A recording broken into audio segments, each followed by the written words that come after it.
សួស្តីអ្នកនរគ្នាអញ្ចឹងយើងជួបគ្នាវីដេអូមួយទៀតហើយវីដេអូមុនគឺយើង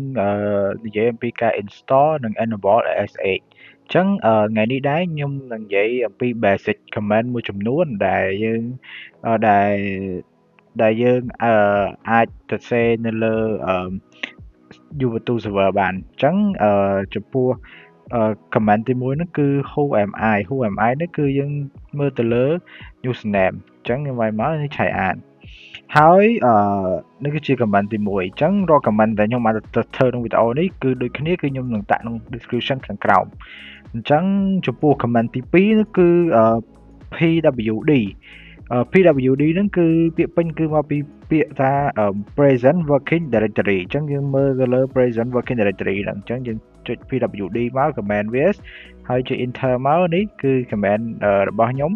គឺ directory របស់ខ្ញុំគឺមានគឺ /home/chaian អញ្ចឹងគឺយើងចូលដល់ command ទី3គឺ sudo apt update គឺធ្វើការ update ទៅលើ Ubuntu server យើងគឺ update ទៅ last version តែម្ដងចុច enter មកយើងឲ្យ password អូខេឥឡូវវាធ្វើការ update ហើយនេះគឺជា command update របស់យើងអញ្ចឹងយើងចាំវា loading តិចទៅវាកំពុងតែ update ហើយ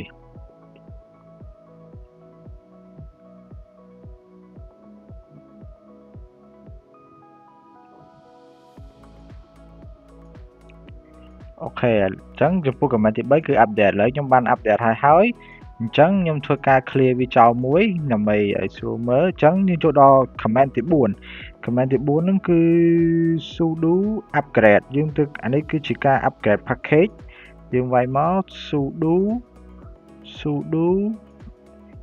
apt upgrade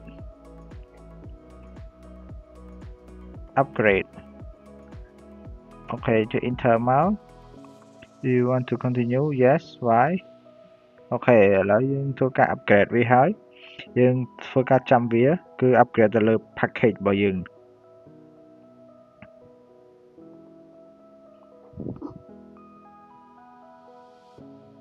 យើងចាំវាប្រហែលជា10វិនេះ10វិទៀត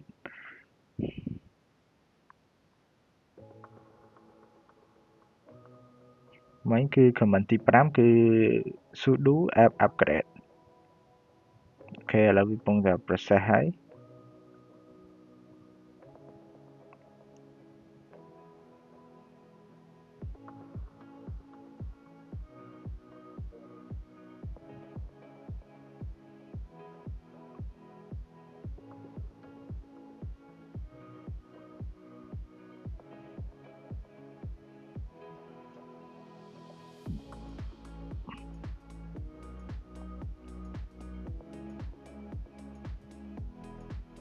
គេធ្វើការចាំវាតិចទៀត padding kernel upgrade អូខេចុចអូខេមកអានេះ package អូខេ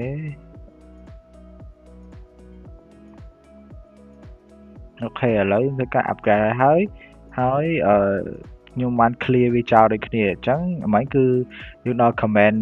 upgrade អញ្ចឹងចំពោះ command បន្ទាប់នោះគឺ command គឺ create file អញ្ចឹងដើម្បី create file បានយើងត្រូវវាយពាក្យថា touch ដើម្បី create file ហើយគឺយើងដាក់ឈ្មោះ file របស់យើងអញ្ចឹងកន្លែងនេះខ្ញុំសូមដាក់ឈ្មោះ sv2.6 touch sv2.6 ចុច enter ទៅអានេះយើងបង្កើតឥឡូវនេះយើងបង្កើតហើយអញ្ចឹងយើងដើម្បីចូលមើលបានយើងវាយ comment ពាក្យថា ls ដក l មកដើម្បីជា list ហើយយើងស៊ូមមើល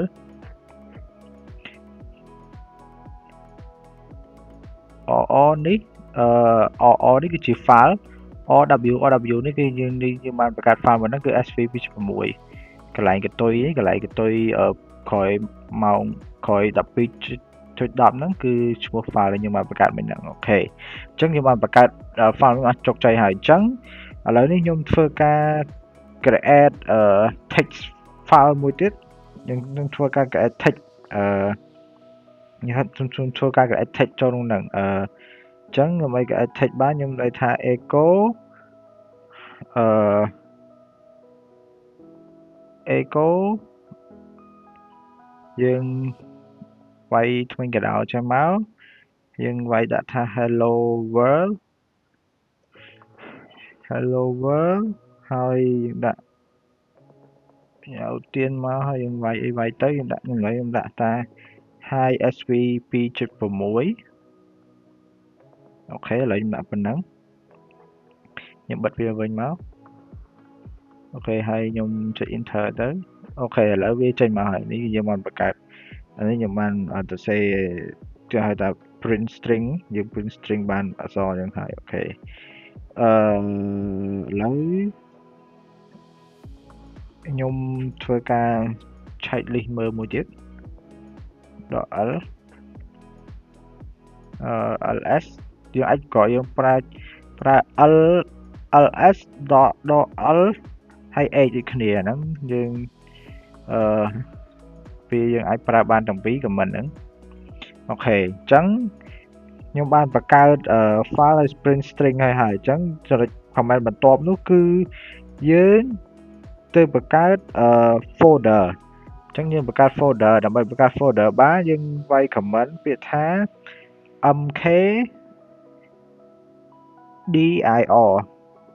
mkdirហើយបន្ទាប់មកយើងដាក់ឈ្មោះ folder យើងអញ្ចឹងខ្ញុំដាក់ថា sv 2.6 ហើយខ្ញុំដាក់ថា folder ចុះអូខេហ្នឹងដាក់ឈ្មោះអញ្ចឹង mkdir folder អូខេយើងបានបង្កើតហើយអញ្ចឹងខ្ញុំធ្វើការបើកមើលខ្ញុំចង់មើលយើងបើកជា list មើលអូខេ ls lh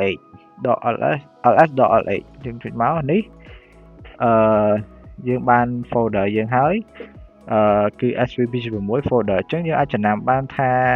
ចំពោះខាងមុខនេះគឺដក rw ហ្នឹងគឺជា text file ហើយជា file ចំពោះដើម dr ហ្នឹងគឺជា folder អូខេអញ្ចឹងចំពោះ comment យើងគឺមានតែប៉ុណ្្នឹងអញ្ចឹងខ្ញុំសូមអរគុណ